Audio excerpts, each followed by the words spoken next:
One day, when I returned home with my husband to the house we lived in together, his sister and niece were there. I was surprised to see the two whom I rarely interacted with. My husband then said, "I will be supporting these two from today." Disregarding all of my he arrogantly declared to me, "I'm the head of this household, so you better listen to me." It seemed my husband was underestimating that I would not divorce him. However, having completely lost my affection, I promptly handed him divorce papers. One day, my husband suddenly brought his sister and niece to live with us. He demanded that I should take care of them as his wife, resulting in our divorce. I am an office worker who's 33 years old this year. I've been married to my current husband for 3 years, and we still don't have any children. Actually, this is my second marriage. My first marriage was when I was 20 years old, but that marriage only lasted a year. My ex-husband was a philanderer, and that's why we divorced. Mika, you're divorced once before. Well, that's not uncommon these days. But getting married for the first time at 20 is quite early, isn't it? Yeah, that's right. These days, many people get married after crossing 30. Was there any particular reason you wanted to get married so early? When I was little, I lost my parents in an accident and have been raised in a foster home ever since. I hardly have any memories of my parents, and I don't have any other relatives or siblings to rely on. So I've always longed for my own family. Maybe that's why I had such a strong desire to get married. Right after high school, I started working and left the facility, feeling lonely on my own, which might also be one of the reasons. Anyway, I wanted to get married and start a family early on. So my first marriage, I was quite assertive about it. But rushing into marriage was a mistake. My ex-husband quickly grew tired of married life and cheated, and I was constantly picking fights, venting my frustrations. By the time we divorced, I was completely exhausted, mentally and physically. Oh, becoming family with someone else is so tough. I realized that. At the tender age of 21. So since then, I completely lost my desire to get married. But then 3 years ago, I decided to marry again. It was when I met my current husband. Until then, I was absorbed in my work and hobbies, and there was no talk of relationships at all. A friend who was worried about me introduced me to my husband, and our relationship progressed smoothly. My husband is just really kind. He understands that I lost my parents early and grew up in a facility, and that I was previously married and divorced due to my ex-husband's infidelity. Do you think that's a bit sad? Is that a problem? Regarding my past, Mika, you've really worked hard all this time. Despite everything that's happened, you've endured it alone. I love that strong side of you, Mika, but from now on, I'll protect you. That's what he said to me. He was very enthusiastic about marrying me. Yeah, I was really happy to hear those words from my husband. I felt the desire to start a family again. We decided to get married after dating for just half a year. After that, everything went smoothly. We were both working and enjoying life together, but there was something that bothered me a bit. It was regarding his relationship with his family. And since I don't have a family of my own, I found that aspect a bit challenging. Dealing with in-laws can be tough. What exactly was bothering you? Were your husband's parents mean or something? Were they subtly rude? No, I think my husband's parents are good people. At least that's what I assume. But I don't know them well enough because we don't interact much. Even when we registered our marriage, my husband handled it with just a phone call. At that time, I greeted them directly over the phone. From our conversation then, they seemed serious and nice.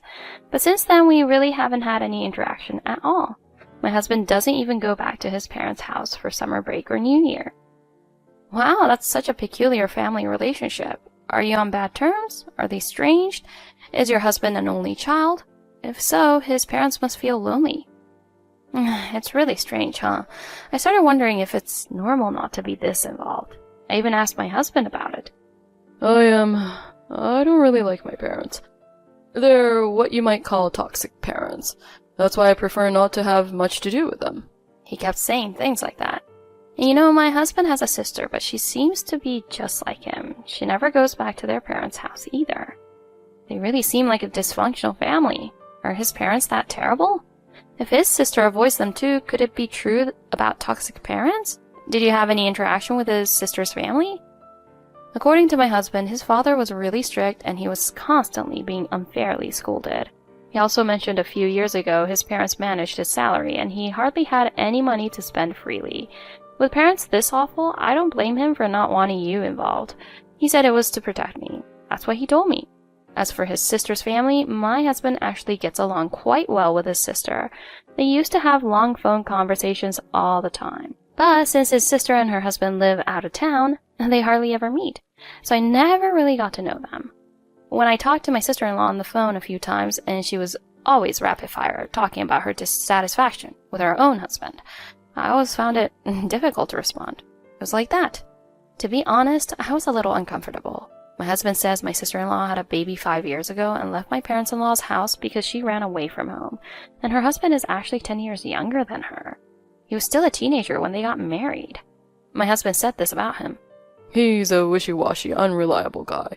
He doesn't have a degree, works at a low-paying company, and I wonder if he can support a wife and kids with this. That's why I worry about my sister and keep in touch with her. My husband would say things like that. Looking back now, it seems like he was either worried about or maybe even looking down on his sister's family. Well, because of all that, my husband and I really are on our own. We've spent our days without any involvement from relatives. Even so, there weren't any issues between us, and until our 2nd year of marriage, everything was pretty normal. But because of my husband's unbelievable thoughts and actions, those normal days gradually fell apart. One day when I came home from work, there were 2 people in the house besides my husband.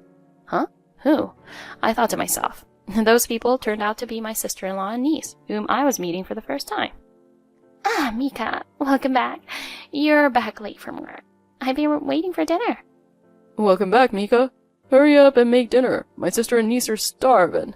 Meeting my sister-in-law for the first time, who seemed unusually relaxed, and my husband, who offered no explanation, my mind was in turmoil. Moreover, there was a large amount of luggage that seemed to belong to my sister-in-law and niece, and I had a really bad feeling about it. So I called my husband into another room to ask him. Did you know your sister was coming today?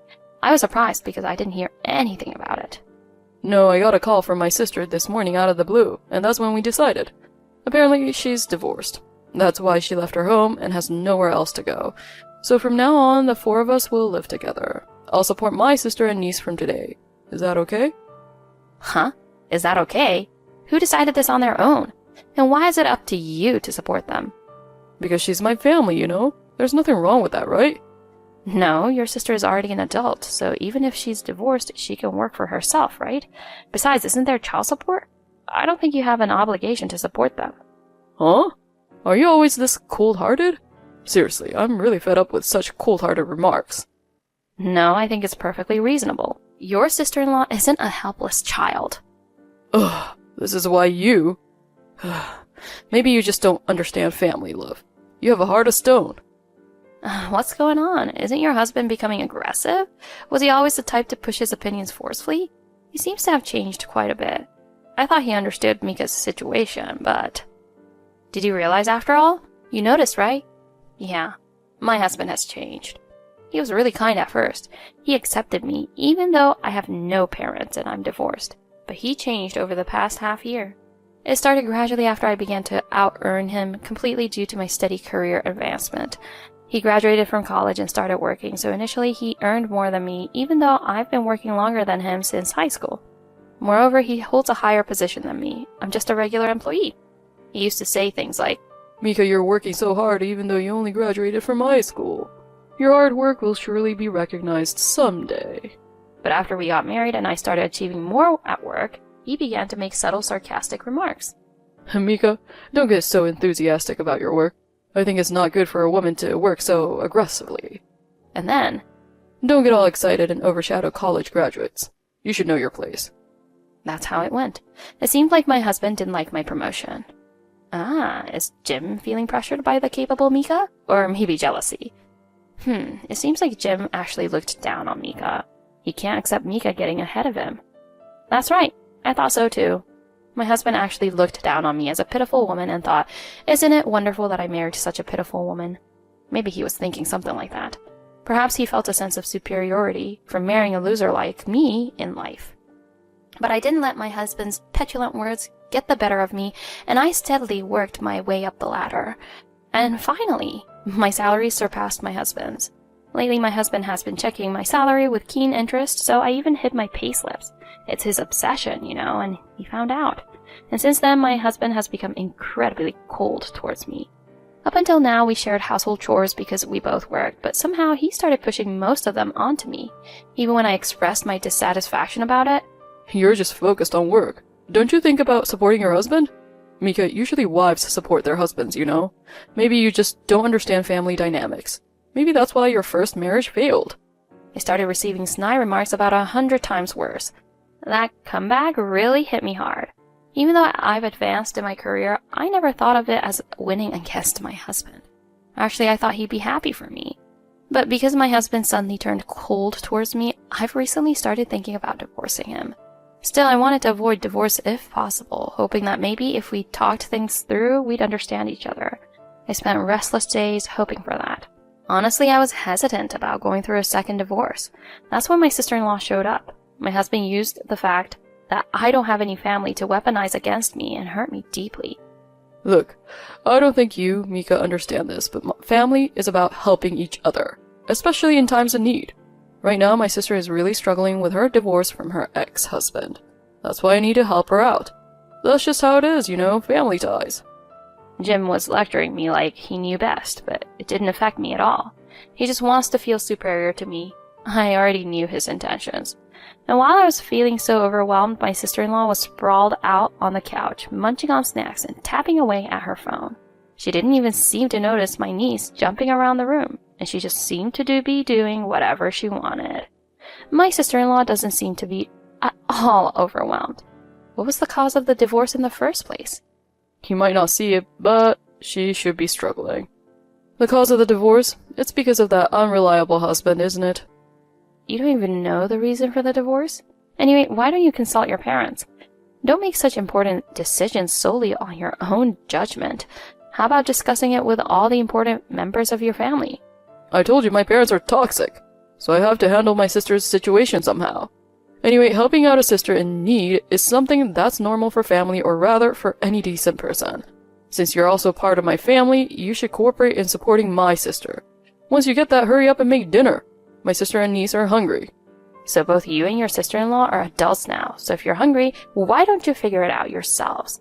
Why do you have to wait until I finish my work, and then order me to make it? Oh, shut up. That's your duty as a wife, isn't it? You're just using work as an excuse to avoid it. What's the big deal about a little promotion? Do you think you've won against me because of that? I don't think the promotion has anything to do with this. Anyway, this whole thing is a little too selfish. It's not too selfish. I'm the head of this household. So what I say goes absolutely. Got it? Since my sister is here too, don't embarrass me. Fulfill your duties as a wife. Otherwise, it's divorce. I want you to leave right now. My husband said that like he had made a point again, with that smug face. He seemed to think I would back down if he mentioned divorce, thinking I'd do whatever he said. He seemed to have seen through my feelings that I didn't want a second divorce. But with this husband's arrogant attitude, my mind was already made up, so I told him that. I understand. Let's get divorced. Fine, I'll leave then. I'll get things ready right away.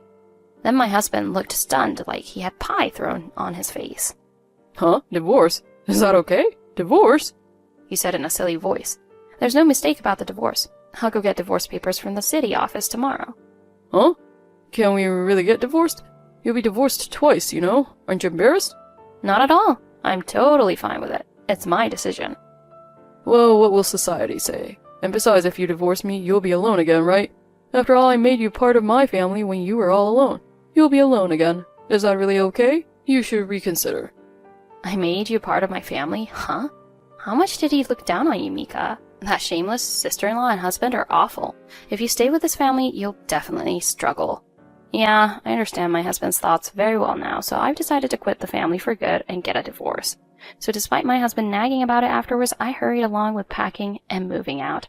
And then I told my husband, what society thinks doesn't matter. This is a decision for my own happiness. Besides, being alone is fine by me. Being all alone in the world is no big deal. I have work colleagues and friends. That's enough for me. I don't need such a worthless family. With that declaration, I left promptly. My husband kept ranting, but I ignored him. After that, I went to a friend's house and explained the situation, and they agreed to let me stay for a while. I also took a couple days off from work to find a new place and handle the divorce procedures. Then, the next evening, I received a call from my husband, who sounded like he was on the verge of tears. Mika, won't you come back? And could you take care of our niece? It's really tough right now. Why? What about my sister-in-law? Well, you see, when I woke up this morning, my sister wasn't there. There was just a note saying, please take care of our niece. She's only 5 years old, so she can't stay home alone. My sister hasn't come back at all, so now I've had to take time off work to take care of her. I have no idea how to handle kids. Right now she's crying and saying she's hungry, asking for something to eat. I'm at my wit's end. What should I do? Listening to this, I became certain. The cause of the divorce must be my sister-in-law, because she suddenly dumped the care of her niece on my husband, who had no previous relationship with her niece whatsoever, and then disappeared somewhere. Whether she went out to play or ran away, I don't know the details, but either way it's terrible. He asked me what he should do. She's your niece, after all. We're family, you need to do something about it. Mika, how can you be so cold-hearted? Do you have no compassion? Well, as you pointed out, I don't have a family. Oh, I'm sorry, Mika, I said something terrible. I apologize. Can you please help me? No way, no way. I'm not family with you anymore, so it's none of my business. Saying that, I promptly hung up the phone on my husband. Then I immediately made a call to someone. Because my little niece is innocent, I acted only to protect her. As for what happened next, I left it all up to those people. That sister-in-law is a real piece of work. If Mika had stayed at home, she would have ended up taking care of that niece, huh? Whom did Mika seek help from? Her in-laws? The niece's father? I contacted both of them. Both the in-laws and my sister-in-law's husband, since they're all family to my niece. I explained the situation and also gave them my husband's address. After that, it seems both the in-laws and my sister-in-law's husband rushed over right away, and they seemed to have comforted the crying niece with delicious food. Actually, my husband and sister-in-law used to be notorious troublemakers in the neighborhood when they were younger. Apparently, their father used to scold them harshly whenever they did something wrong, not because he was a toxic parent, but because he was trying to correct their behavior as normal parents do. And it turns out that the reason the in-laws managed my husband's salary was because he had borrowed money from shady places. They were just making sure he repaid it properly. Despite this, my husband and sister-in-law left home, complaining about my in-laws being annoying and such, and didn't even disclose where they were living. I learned these facts when the in-laws came to apologize after the divorce. Later, when everyone, including the in-laws and my sister-in-law's husband, gathered at home, my sister-in-law returned home. Apparently, she had been out with someone dressed up with heavy makeup. The cause of the divorce revealed there was indeed my sister-in-law. It turns out it was because of my sister-in-law's affair. Apparently, her husband was planning to seek custody, and he had been proceeding with various procedures, but my sister-in-law took my niece and hid with my husband without permission. If she could live with my husband, she could receive allowances and child support. I think that's what she was counting on. That's awful. I feel sorry for the child. Was your husband really intending to shelter such an outrageous person? Supporting a troubled family, isn't that wonderful? Was he just trying to assert dominance over you, Mika, because he lost in terms of income? Yeah, that's right. Certainly, since my husband felt inferior in terms of income to me, maybe he wanted to assert superiority in other ways. I always thought that marriage meant equality between husband and wife, but it seems there are people who always want to stand above their wives. Well, I don't think everyone is that awful. I guess I was just too naive in my judgment of men. I guess I brought it on myself to end up divorced twice. But oh well, I can live happily alone. After that, I filed for divorce through a lawyer with my husband. I couldn't claim any compensation, but I felt refreshed after the divorce. Now I can focus wholeheartedly on my work. And then my husband and sister-in-law was severely scolded by my in-laws, and it seems my sister-in-law was taken back to her parents' house. Because she was demanded compensation for her affair, my in-laws supervised her and helped her repay it. And my sister-in-law's husband took custody of the niece. My sister-in-law's husband really stepped up. He's only 25 years old. I'm sure he worked hard for the sake of the child. It seems he's doing well in his job and has a stable income too. Most importantly, my husband's niece looked so relieved to see her dad. In the future, my in-laws also said they would support him while raising my niece alone. I see, I'm glad for the niece. Your sister-in-law's husband is still young but impressive. It's just those two, your husband and sister-in-law, who are hopeless. Will those two ever reform? Yeah, that's right, reform. I wonder if that'll happen. Hopefully this time it will wake them up. Oh, this is a follow-up story, by the way. Let me report it. My husband and I met through a friend, and I explained the circumstances of this divorce to the friend who introduced us. And then that friend apparently spread it around to everyone. It seems like they're saying this and that about it, and that gossip even reached my husband's workplace. My husband is being looked at with disapproval there too, and it seems he feels quite uncomfortable. Oh, Mika's friend, you spoke out for her. You must have been angry that your important friend Mika was hurt. This is a great punishment for her husband, who pretended to be a nice guy. But I think he'll reflect on this a lot. That's right. If he reflects on this, maybe my being twice divorced will have been worth it. It would be good if my husband understands that looking down on others is not a good thing. I'm fed up with marriage already, but I have work and friends. So this isn't loneliness, right? That's why I will continue to live strong from now on. Thank you all for listening. Mika's husband lectured her on the meaning of family despite her having none. It seems he tried to gain the upper hand in Mika matters and dominate Mika. However, Mika had a job and trusted friends. She already knew that family wasn't everything. So Mika decisively left her husband, who constantly belittled her. Mika's future looks bright and positive now. Despite how tough life may seem from the outside, those living it should take pride in themselves. Happiness isn't the same for everyone. Each person's life and happiness are unique.